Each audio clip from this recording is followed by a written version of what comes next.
Oh, okay. Thank you, Kieran, for meeting with the studiers today. We've been looking a lot about networking as an RTLB in our role, and looking at the different layers of what it means to be an RTLB and who we kind of connect with.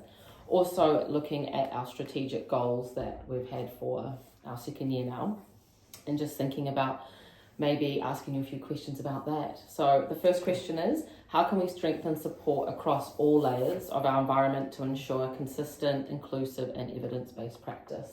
As one of our goals is around being a responsive service, isn't it? Yeah. So I think what you've got to acknowledge is the complexity, first of all, of the RTLB world. So people may assume that we immediately just work with maybe the school in the sense of the classroom teacher, but you've got as the liaison role the SENCO, but then also you've got the complexity of other agencies being involved, whether it's Ministry of Education, whether it's Autism New Zealand, whether it's speech language therapists, whether it is which sit both private and under the MOE. You've got then the complexity of early intervention workers and the difference between them. You've then got the Maranoto or Gateway, which is Oranga Tamariki. So we sit basically in amongst all of it, and I think in some ways we end up being a coordinator to support the SENCO to understand the strengths of each service, or it can end up like that. And then obviously there's the multi-layers within our actual roles ourselves, from working with the whānau all the way through to our tamariki and our SENCO and our kaiakos, and then you've also got the complexity of actually being able to understand the variation of difference between each school. And they can be on the same stretch of road, and one has a completely different viewpoint and culture, and then you've got another, and then you've got the overarching Ministry of Education and the ministers that are currently playing around with how our curriculum looks and the requirements for structured literacy, structured maths and everything else that goes in between all of that. So, and then throw in behaviour.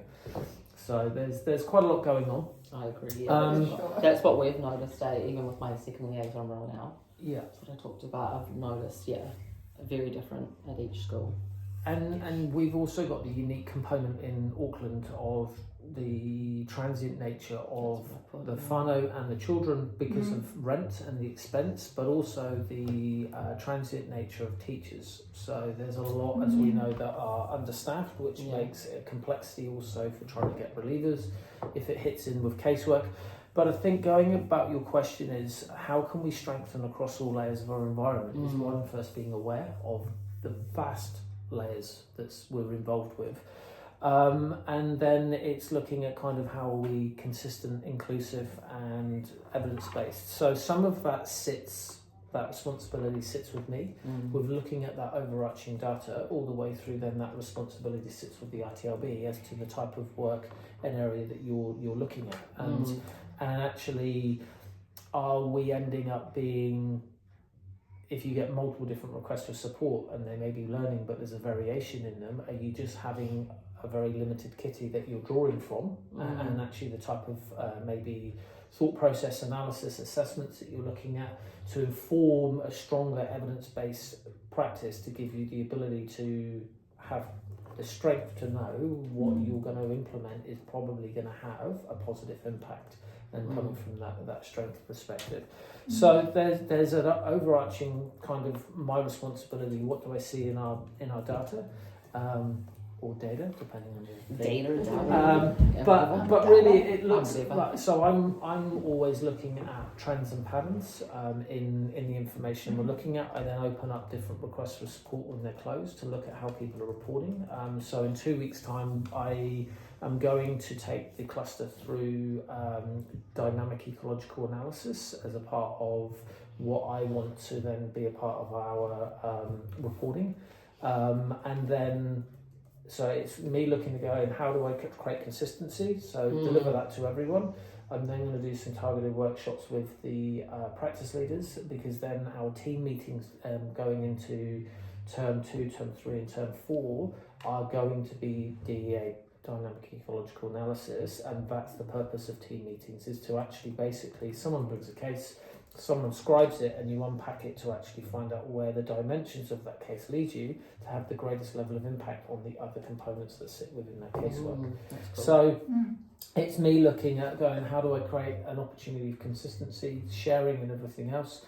What are the practice leaders hearing and seeing within their case catch-up meetings with you, or when they go to the liaison HUIs? What are we hearing from the Senkos when they come in and talk to us? I've already been out and met with nearly 30% of our schools already this term to find out what the voice and where the direction is within our schools and what's their priorities, and how does learning support and the ITLB sit within that. So there's within that there's strategic movements from myself, but there's also all of that information that you guys hold because you're on that ground and you're strategically working within the need of the different cultures within that school. So like you said, you've got a new liaison role this year. I would imagine both schools are quite unique in the way they operate. Yeah, completely opposite. But it's good. I like it. Okay, thank you. That was nice and in depth. Okay. Ready for the next one? Yeah. No, we've also been talking, I think last year, a lot about navigating like tricky conversations, having courageous conversations, and now obviously looking at choppy waters, as I like to call it at uni. But what strategies can help RTLB to navigate challenges while still maintaining positive, respectful relationships with everybody? Because I know, like you said, sometimes we are that middle, I like to say like the middleman sometimes between. And how can we, what strategies would you use when you were having tricky conversations or, you know? Yeah, I think first of all it's having an understanding of the people in the room. And often my approach when I was handling casework, and even the other day when I supported in a couple of different situations, it is I've got the luxury either as a practice leader or as a cluster manager to not be the person that's actually having to walk through that casework if it wasn't my case. So when I was a practice leader, if there was ever a challenging situation either with whānau or with the school, you naturally try and take a strength-based approach, but my job in that place was to preserve the relationship of the actual caseworkers. So quite often with funding, if they were wanting money for X, Y, and Z, and they weren't quite firm on that, and they weren't allowed X or Y, and they could only get Z. It would be me the one delivering that message of going, actually, we can't do that element because of these reasons, to preserve that actually it wasn't the RTLB but the one kind of maybe putting up that possible barrier because it was just a fact. So there's different responsibilities and level. If it was when it was my own casework, I would always try to not take things personally. There's always in that moment, and it's heated. The teacher's living and breathing that moment. They're probably waking up at 2:00 on a Saturday morning when they should be resting and not thinking about education, about that one learner. And quite often it's that learner that needs the most support is the learner that we're working with. So they're highly involved and emotional quite often, so are the whānau. And we are never really called into spaces that are already being celebrated. We're called in to be hopefully the part that brings an answer or clarity or understanding, and that's a lot of pressure on as an RTLB to make some form of change. I agree. Sometimes it can be quite like... And I think maintaining the well-being of the RTLB for me as a cluster manager is important. It's why it's in my strategic goal from when I started last year. I felt it was a space within Cluster 6 that we could do better in the sense of looking after the RTLBs as a leadership team from what was. So that's why it's actually in there saying about RTLB as well as all other key stakeholders having been looked after their well-being, and that's a little bit why we will have things like DEA as a group so people can learn from each other, unpack when it is tricky, challenging or choppy waters. Nice. Segue. But and maintaining that well-being is us doing some kind of moments where we get together, because you're in spaces quite often on your own, or you may call in a practice leader. But for me, I've looked at what we were involved with last year and gone, how can I look after the RTLBs more? So we've made some tweaks and changes when we deliver Seasons for Growth, for argument's sake. So much better. And even to the point, like even last week, where we want to implement a deliberate kind of opportunity for those that are presenting in that space, and you're dealing with emotions and quite heavy possible trauma, that actually RTLBs come back and debrief with those that are already in that Seasons for Growth area. But that's that constant thought process for myself, is how do I keep looking after your well-being? How do we ensure that the RTLBs are in a safe enough place, in a strong enough place, and if not, this office is a safe enough place for people to come back and debrief and go, actually, this is what's happened. But I think a lot of it comes back down to, if I was the caseworker, it's really having those relationships with the school first and foremost. So if something does go wrong, because things can happen, the school automatically know the nature and the way that the RTLB normally would work. So for me, one of the things that I was looking at was even in allocation, the frequency that we may put people into particular schools, so that way they start to build up that relationship, that if they're not the liaison, the school gets used to having you there. They actually start to know your work, know who you are, so that way we build up that kind of hidden relationship.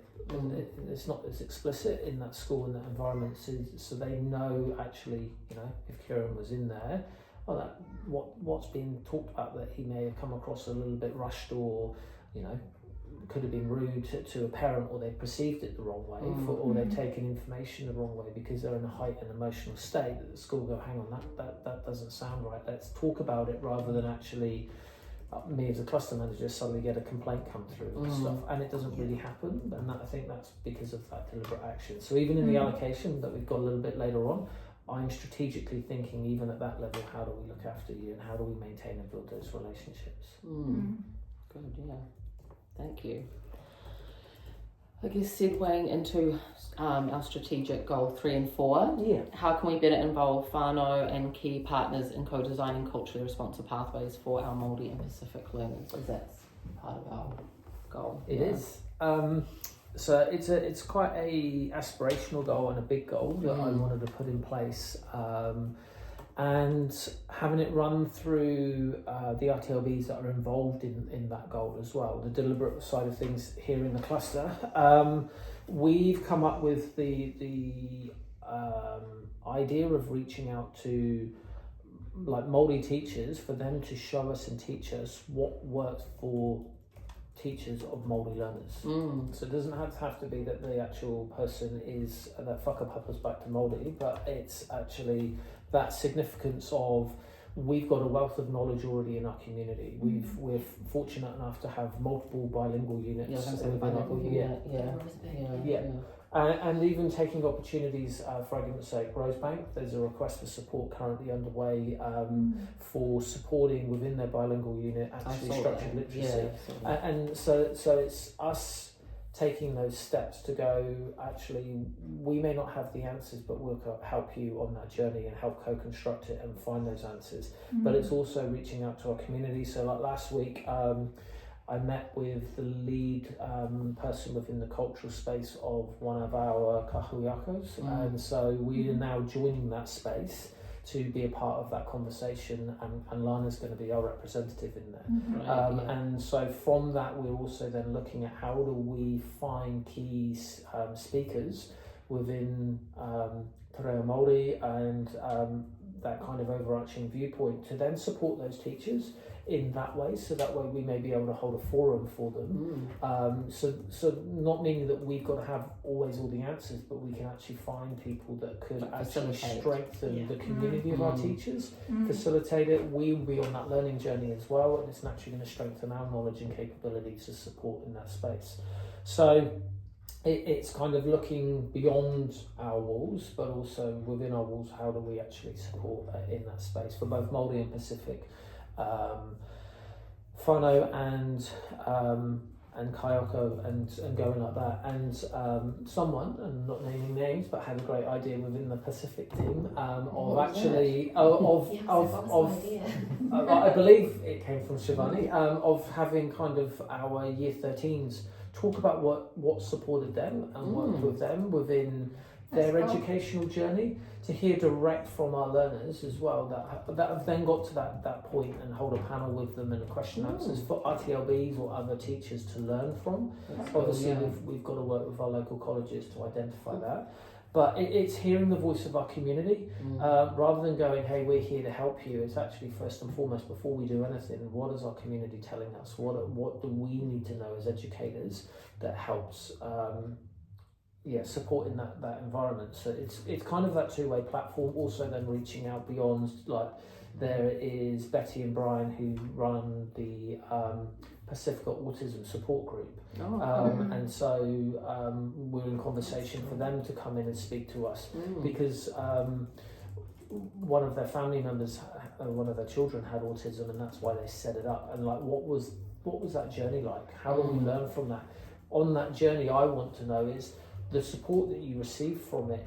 How is it delivered to you because of that relationship side of things, and what empowered you the most as parents to support your child? So yeah, there's a lot of different kind of layers that we're linking into to try and strengthen our culture responsive practice, as well as keep delivering and doing what we're doing internally. So there's more and more people that I'm hearing around the centre actually speaking in Te Reo Māori, and you look at what Mark did at Amihi Whakatau.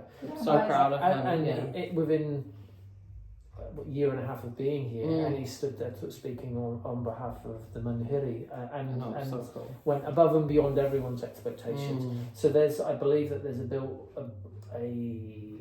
a culture that's building of that unwritten expectation to kind of, it's a safe place to step forward and try that. It always that's quite good, like that. The way Lana was always very like understanding and does it in such a nice way. Absolutely. And she meets every Monday that anyone's welcome Yes, to right. join. You don't have to like be there every week. Like you can just come. Before our staff meeting, hey, well, I've seen her in there. Yeah, she does. She does, because she's helping me. So there's sort of different layers and opportunities for me to speak. So and that's what I think in the sense of there's again, talk about layers, but that's the different layers of thought process that's happening in and around those spaces, and deliberate actions. You know, what Lana's doing is that deliberate act of leading within that culture responsive manner that she's doing, but in such a soft and she's so great. Yeah, so she is. She puts everyone at ease. Yeah, no, that's good. And encourages you. She does. Massively, and then pushes you to start the waiata and that. That was lovely. Lovely start. On completely the wrong key, but that's all right. I'll wait for Jamie. So. And then she's like, and your next goal. After that one. Yeah, she is. She is. That's But good. she celebrates the successes, and then she also celebrates the train wreck of the wrong key being used. So it's okay. But I think it's important. It's doing well. It's good. It's really good. I guess we have talked a little bit about this already when we're talking about networking within, and but maybe we can talk a little bit more about it. In what ways can networking within and beyond the cluster enhance collaboration and inform future planning? Because you did talk a little bit about different layers of networking already, but I mean the deliberate acts from my perspective of what we're doing. You guys are naturally doing it through your casework anyway, but it was something that I felt that we could reach out to different people a little bit more. So like last year we had the Senko breakfast hui, and as we know the ministry were under some form of embargo really, that they couldn't actually re-employ people while they were doing their next restructure. And I feel for them, but our schools were hurting at that time. You know, they couldn't really access SLT support or early intervention because the different teams weren't fully staffed at that point. But the need was in our community. So when I heard the grumbling of the Senkos, my first port of call, I went back to the integrated service manager and the service manager at the MOE and said, look, what's your state of play to how you can pick up requests for support? And then from all of that conversation was why we had the SLTs come and present. That was really cool. That was good. And so there's more following up. I've met with the service manager already this year to go, what's our next step? So for argument's sake, I've proposed that actually at least once a month, if not more, the SLTs or early intervention workers that are working with our immediate schools actually can take an office space here, and so that way we can actually cross collaborate in person and be based from here. So we're waiting to hear the response from their team, because that's quite a big thing for them to feel comfortable in another agency's office. But I'm trying to create that actual closeness and that relationship to enhance basically what we're doing for future planning. Yeah, no, that's good. So, but that's like the MOE. For us, we've already collaborated with Cluster 5 at the beginning of the year. We're going to keep doing that. There's an opportunity for us. We're going to in term 3, have a joint Senko day. So we're going to pool our money together basically to get some keynote speakers that may be international to then to then have keynote speakers break into then workshops, and then from there have kind of like a market stall approach where people might be talking, hey, we've done this. I know steps works in my head. Lisa might be stood there presenting it. You might get June and Alona talk about their refugee and migrant work. There'll be people's stuff to do with like what we've done within an ECE space, or how we've supported with structured maths. But also schools will have an opportunity to have a stall and go, this is what we're presenting, and talking through the Senkos. So that way people can just wander around and connect in what they want to. But by doing it with Cluster 5 and Cluster 6, we've got a greater wealth of knowledge in that space to present. So that's the idea and the concept. So that's cool. Cluster to cluster support and collaboration, ministry and RTLB collaboration, and there's other areas of collaboration that we can actually move into. So a part of another one is collaborating with community leaders within the Māori and Pacific area as well, and our local iwi. And again, Lana has reached out to our local iwi,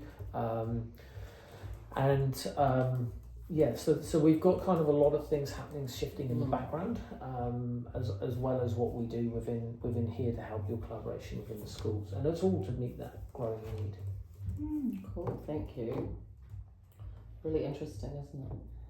Yeah. Well, no, I think it's lots of work to do. no, not like that. No, that was not really sarcastic. But no, I think this job's really cool because you do start learning a lot more, don't you, from each like case, like every case you like meet with different people and learn a lot of different things. Yeah. Any other questions, ladies? Or no, I'm just really excited about the autism support group that you were talking about earlier, the Pacifica. That'd be really cool to hear from how whānau support their families and their own children. That's something that's come up at my layers in school that we're looking into. Yeah. Around supporting whānau with autism. I think there's lots of opportunities. It's how we weave it in. And again, for me, I've gone back and looked at our data and gone, actually, this request sounds like there's neurodiversity in it. This request sounds like there's this in it. So it's how do we, alongside the mandated training for maths, structured maths and the structured literacy, what else are we seeing through our information? So cool. Thank you so much. That's great.